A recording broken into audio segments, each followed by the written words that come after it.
Olá, pessoal. Nessa videoaula a gente vai começar a ver a definição de funções de uma variável real, para que elas servem, né? Então, esse é um conceito que ele surge quando nós nos deparamos com grandezas ou com variáveis onde uma depende da outra. Então, por exemplo, a gente pode ter a área de um círculo e o raio dele. Então, aqui a gente tem um círculo amarelinho, né? Então, vamos colocar o centro dele aqui. E aqui o raio do círculo teria uma determinada medida. Então, o que a gente está colocando é que a área do círculo depende desse raio. Se a gente mudar o valor do raio, a gente vai alterar a área do círculo. Então, nesse sentido, a gente diz que a área do círculo depende do raio. Quanto maior o raio, maior a área, nesse caso. E representando esquematicamente, a gente poderia colocar aqui, através desse diagrama, né, que escolhendo um valor de raio para a área do círculo, a gente determinaria a partir disso o valor da área. Nesse caso específico, a gente tem uma expressão, que é a área igual a π vezes r ao quadrado, mas não é o nosso foco aqui essa expressão de geometria, tudo bem? O nosso foco é a ideia de que uma grandeza depende da outra. A área depende do raio. Assim como aqui no nosso segundo exemplo.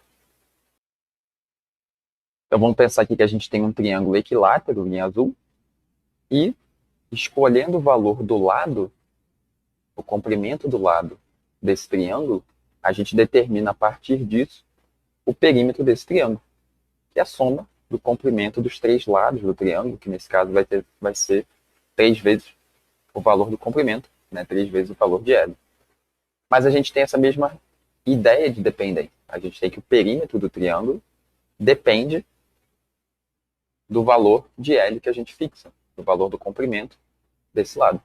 Então, no mesmo diagramazinho, a gente pode colocar o perímetro aqui à direita, sendo determinado pelo valor do comprimento do lado, que a gente está colocando aqui à esquerda.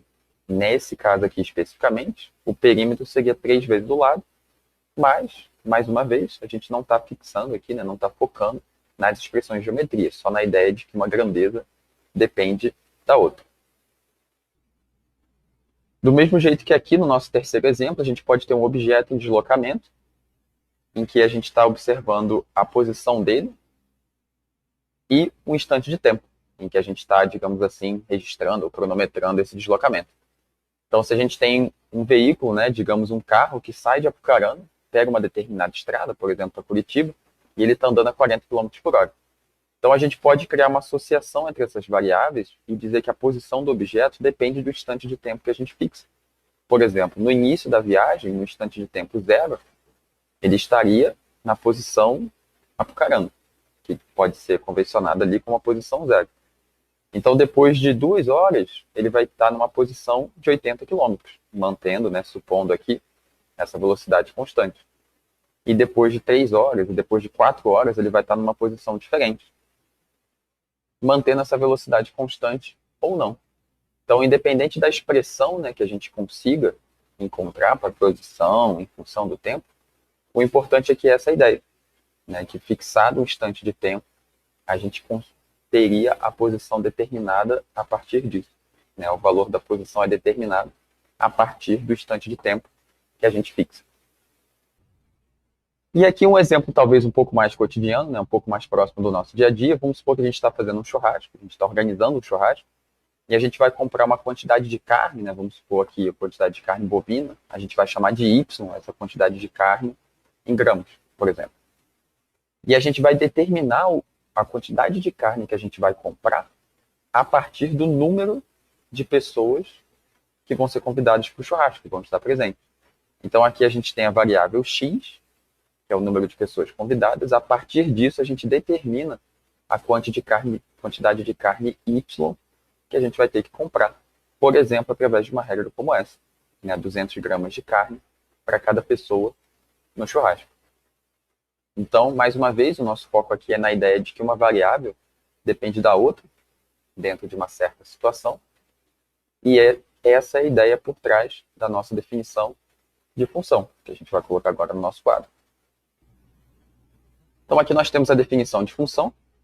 É simplesmente uma regra que associa a cada elemento x em um certo conjunto que a gente está chamando de D, associa a cada elemento X um único elemento em um outro conjunto, que a gente está chamando de E.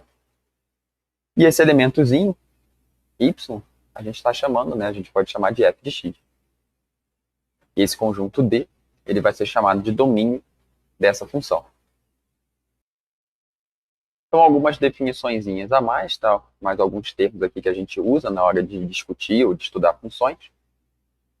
Essa variável y, que nesse caso é a quantidade de carne, ela é determinada a partir do número de pessoas que a gente convida para o churrasco aqui na nossa discussão. Então, a gente tem que y depende de x, então y é a variável dependente, e x seria a variável independente. A gente está livre para escolher o valor de x, o número de pessoas que a gente vai convidar. É a partir disso que a gente calcula o y. E esse valor de y, né, também chamado de f de x, então a gente vai chamar da imagem do ponto x, do domínio da função. Então a gente pode colocar alguns valores numéricos para essas variáveis. Nesse caso é um cálculo tranquilo. Então se a gente está comprando 200 gramas de carne para cada pessoa convidada no churrasco, se a gente convidar uma pessoa, a gente vai ter 200 gramas. Se a gente convidar 2 pessoas, 400. Se a gente convidar 3 pessoas, 600 gramas de churrasco. E se a gente convidar 10 pessoas, a gente vai ter 2.000 gramas ou 2 quilos de carne por churrasco. Então aqui a gente tem uma maneira de representar essa função do último exemplo, né, esse que está detalhado aqui no nosso quadro. A gente tem uma maneira de representar essa função por meio de uma tabela. É uma das nossas possibilidades, como consta aqui no quadro. Uma outra possibilidade que a gente vai ter é representar uma função por uma expressão algébrica. A gente tem uma equação que relaciona esses valores de y aos respectivos valores de x, que é a seguinte. Então, a operação matemática que a gente está fazendo aqui nessa tabela é a seguinte. Como a gente tem 200 gramas de carne por pessoa convidada para o churrasco, para obter o valor de carne que a gente vai comprar, a quantidade de carne que a gente vai comprar, a gente está multiplicando 200 pelo número de pessoas convidadas. Então, aqui a gente tem 200 vezes 1, 200 vezes 2, 200 vezes 3 e assim por diante. Então, se a gente fixar um valor x qualquer para o número de pessoas convidadas para o churrasco, o valor de y vai ser calculado como 200 vezes x. Então, a gente encontrou uma expressão algébrica, uma equação que relaciona y, a variável dependente, com essa variável x, que é a variável independente do problema. Então, assim, a gente tem uma outra maneira de representar essa função, que é a representação algébrica, que nesse caso a gente consegue construir dessa forma. E agora nós temos aqui no nosso quadro um exercício bem rápido para a gente estudar um pouquinho mais essas representações algébricas. Agora a gente tem uma função qualquer, y igual a f de x, no sentido de que a gente não está colocando isso num contexto de um churrasco, ou enfim, de uma empresa, de um lucro, ou qualquer coisa do tipo, é simplesmente uma função definida matematicamente por f de x igual a x ao quadrado menos 3x. E a gente quer calcular o valor de y, ou seja, o valor da função, o valor de f de x, o valor da imagem, no item 1 de x é igual a 1, e no item 2 de x igual a menos 2. Então, são dois cálculos que eu vou pedir para vocês pausarem o vídeo agora e tentarem calcular. A ideia em cada um desses itens é substituir o valor de x na expressão dada pelo valor de x dado. No item 1, substituindo x por 1. No item 2, substituindo o valor de x por menos 2. Então, fazendo essa substituição, a gente encontra um número real, que é a imagem da função no ponto correspondente. Tá? Então, vocês podem pausar o vídeo, tentar fazer isso aí, a gente já retorna para a videoaula, retomando, já corrigindo esse exercício que está aí no nosso quadro. Tudo bem? Tentem fazer, a gente já vai fazer agora o nosso quadro. Pausem o vídeo, a gente já vai fazer. Então, o que a gente tem aqui no primeiro item? Substituindo x é igual a 1 na expressão que define a função, a gente vai ter 1 ao quadrado menos 3 vezes 1. É o que a gente tem aqui nessa primeira expressão. 1 ao quadrado é igual a 1, 3 vezes 1 é igual a 3, o menos 3 fornece o valor da imagem da função nesse ponto, que é menos 2. Certo? E aqui, no item 2, o que a gente obtém, fazendo a substituição? Agora a gente vai substituir x por menos 2. Então a gente vai ter menos 2 ao quadrado. Então lembrando que é todo o valor de x que é elevado ao quadrado, ou seja, menos 2 ao quadrado é menos 2 vezes menos 2. Menos com menos, isso vai dar mais 4. Tudo bem? E aqui a gente tem menos 3 vezes o valor de x, ou seja, menos 3 vezes menos 2. Menos com menos vai dar mais de novo, nesse caso mais 6. E o valor da imagem da função é 4 mais 6, que é igual a 10. Tudo bem? E aqui a gente tem agora, no nosso quadro, uma outra maneira de representar funções, que é uma representação gráfica, aqui no plano cartesiano, certo? A gente está usando um eixo horizontal para os valores de x. Normalmente a variável independente vai ficar nesse eixo horizontal. A nossa variável independente, né, o ponto de partida, é a variável que a gente escolhe o valor, e a partir do valor dessa variável x, a gente calcula o valor de y, certo? Então a gente está colocando a variável independente aqui, aquela cujo valor é escolhido, e a variável dependente, que é calculada a partir da outra, a gente está colocando no eixo vertical, aqui no eixo y. Então aqui a gente representa no plano cartesiano, na primeira coordenada, na coordenada x, a gente tem o valor de 1, e a gente coloca na segunda coordenada o valor correspondente da variável y, certo? A imagem do valor de x correspondente. Então aqui a gente tem o valor de x é igual a 1, e na segunda coordenada a gente tem f de 1. O y correspondente que a gente calculou como sendo menos 2. Então a gente tem esse ponto aqui no plano cartesiano.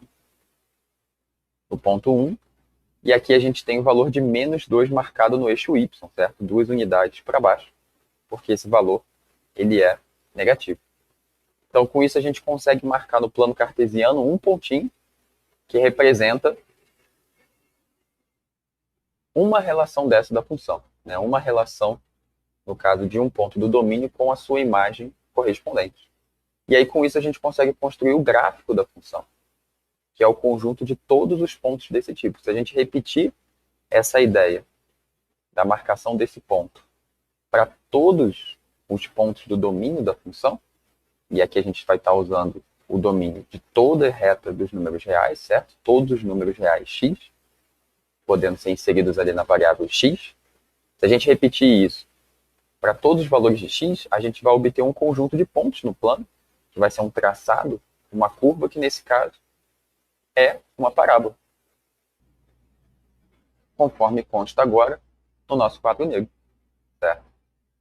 Aqui a gente tem um conjunto de todos esses pontos, um deles é o ponto do item 1. O ponto do item 2, ele corresponde aqui a x igual a menos 2, certo? E o y seria igual a 10 aqui em cima. É um ponto que não consta aqui no gráfico, né? Porque a gente está esboçando só um trecho dessa parábola que é infinita. Mas, se a gente calcular a imagem do número menos 1, se a gente escolher x igual a menos 1, a gente vai obter f de menos 1. A gente vai obter um valor de y correspondente que é igual a 4. Vocês podem fazer essa conta, revisar ela com mais calma, passando o vídeo, pausando o vídeo. E aqui a gente tem um ponto correspondente no gráfico, que é sempre da forma xy, certo? Nesse caso, a gente tem o x igual a menos 1 e um y que é igual a 4. Então, aqui a gente tem no eixo x, certo? Que é o eixo horizontal. A gente está marcando aqui o x igual a menos 1 e o y correspondente são 4 unidades para cima. Então, aqui a gente tem o x é igual a menos 1 e o y é igual a 4. O ponto correspondente do gráfico é esse aqui, que de fato é um ponto no gráfico da função, né? Pertence ao traçado dessa curvinha vermelha, que é uma parábola. E dessa forma a gente consegue representar graficamente muitas funções, E isso é bastante interessante, porque a gente consegue visualizar diversas propriedades das funções, diversas propriedades dessas relações, através do gráfico. Então, aqui a gente tem o exemplo específico de x ao quadrado menos 3x. A gente vai ver agora no nosso quadro alguns outros exemplos de gráficos de funções. Então, aqui nós temos à esquerda a mesma parábola que nós vimos, e aqui duas outras funções, talvez não tão conhecidas assim do ponto de vista de gráfico, mas a gente está aproveitando para ilustrar dois casos um pouquinho diferentes. Aqui a gente tem o gráfico da função raiz de x. Então, só ilustrando, né? Se y é igual a raiz de x, se é essa função que a gente tem na mão, se é essa relação entre as variáveis y e x, e a gente escolhe x é igual a 4, o valor de y correspondente vai ser a raiz de 4. E aqui eu estou aproveitando para relembrar que a raiz, por definição, matematicamente, ela sempre retorna um número maior ou igual a zero. Tá? Então, a raiz de 4, ela não é mais ou menos 2. A raiz de 4 ela é igual a 2. O que é diferente da gente considerar a equação x ao quadrado igual a 4. Aqui a gente, de fato, tem duas soluções para essa equação, que são x é igual a mais ou menos 2, ou seja, x é igual a mais ou menos a raiz de 4. Tem problema. Mas é importante a gente ter essa definição bem clara, de que a raiz de 4 ela é igual a 2. A raiz ela não retorna dois valores. Né? A raiz ela retorna sempre um número maior ou igual a zero. Então, nesse caso aqui, a gente vai ter um ponto no gráfico da função, sempre com a coordenada x em primeiro lugar, nesse caso, x é igual a 4, e o y correspondente ao x é igual a 4 é y igual a 2. Então, aqui a gente tem x igual a 4 e o y igual a 2. O ponto correspondente é esse aqui, no gráfico da função. E aqui a gente tem um gráfico bem diferente, tá? Possivelmente, né? Provavelmente daquilo que a gente costuma ver no ensino médio, mas a gente tem funções com comportamentos muito diferentes. Essa aqui é a função y igual a 1 sobre x. Acontece alguma coisa engraçada com ela ali no x igual a 0, né? Ali no eixo y, mas isso se deve ao fato, né, de que essa função ela tem um problema ali no x igual a 0. Né? Se a gente colocar x igual a 0 ali, a gente vai ter 1 sobre 0, que é um problema de definição dessa expressão. Então, a gente vai estudar melhor tudo isso, né, problemas de definição que uma função pode ter, né, problemas relacionados ao cálculo dela em alguns pontos, como o x é igual a 0 nesse caso. E essa aqui é uma função bem interessante que a gente vai abordar na nossa disciplina de cálculo 1, em alguns aspectos, né, por exemplo, relacionado a limites e assíntotas, algumas coisas interessantes que a gente vai ver na nossa disciplina. Mas estão aqui no nosso quadro 3 exemplos de funções e as suas representações gráficas. E agora, se tratando de gráficos no plano cartesiano, a gente vai estudar agora o teste da reta vertical, que é uma maneira de se certificar de que uma determinada curva no plano, ela de fato representa uma função. Porque uma coisa que a gente não explicitou aqui é o seguinte, na verdade está aqui na definição, a gente não entrou tanto nesse mérito, na primeira parte da videoaula, é o seguinte, a cada valor de x no domínio da função, a gente associa um único valor de y. Então, essa situação que está ilustrada aqui em laranja, ela não representa uma função. Então, aqui a gente tem um certo tipo de relação, mas aqui, quando a gente fixa um valor de x, a gente tem que ter um único valor de y correspondente, um único valor de imagem. Como no nosso exemplo aqui em cima, quando você fixa um valor de x, que é o número de pessoas convidadas para o churrasco, você tem um único valor de y, quantidade de carne a ser comprada, correspondente. Então, fixado x é igual a 3 pessoas convidadas, você tem um único valor de carne, né, de quantidade de carne a ser comprada. Para 3 pessoas, a gente vai ter 600 gramas de carne a ser comprada. Não existe possibilidade de ambiguidade, como nesse caso aqui. Então, aqui a gente tem uma relação que não é uma função, de acordo com a definição que está aqui no nosso quadro, porque a gente tem dois valores de y, que eu estou chamando de y1 e y2. ambos relacionados ao mesmo ponto x. Então, como que isso pode se apresentar no plano cartesiano? Uma figura bem comum, né, de se encontrar, uma curva que a gente encontra frequentemente é uma circunferência. A circunferência, ela não representa uma função. Então, o que a gente quer dizer aqui? Essa circunferência, ela tem uma equação, tá, que é essa aqui, x ao quadrado mais y ao quadrado igual a 4. A gente só está se perguntando se esse gráfico, né, se essa curva é realmente o gráfico de uma função da forma y igual a f de x. E com o teste da reta vertical, a gente está vendo que não. Então, o que significa esse teste? A gente traça uma ou mais retas verticais interceptando a curva em mãos e a gente observa se a gente obtém uma situação como essa aqui em laranja, que é um valor de x associado a dois valores de y correspondentes. E é o que a gente está encontrando aqui, né? Com essa reta vertical, a gente está vendo um valor de x específico, que eu estou marcando aqui em azul. Esse valor de x específico ele está entre 1 e 2, então seria algo do tipo 1,3, talvez. X é igual a 1,3. E associado a esse valor de x, a gente tem um valor de y positivo aqui em cima, e a gente também tem associado um valor de y aqui embaixo, que é exatamente o que a gente está dizendo que não pode acontecer numa função. Então, a circunferência ela é uma curva perfeitamente válida, não tem problema nenhum com a circunferência. A gente só não consegue dizer que essa circunferência é o gráfico de uma função desse tipo.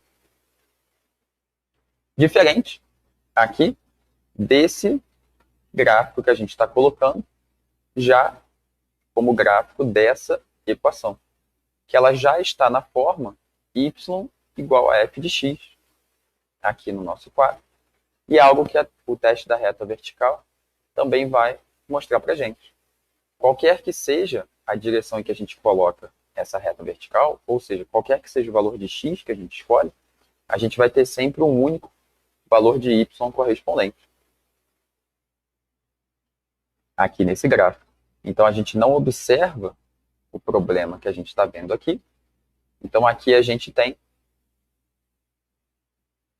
uma curva que é o gráfico de uma função sem problema nenhum. E com isso a gente encerra a nossa primeira videoaula de funções. Na próxima videoaula, na videoaula número 2, a gente vai estudar domínio e imagem com um pouco mais de detalhes.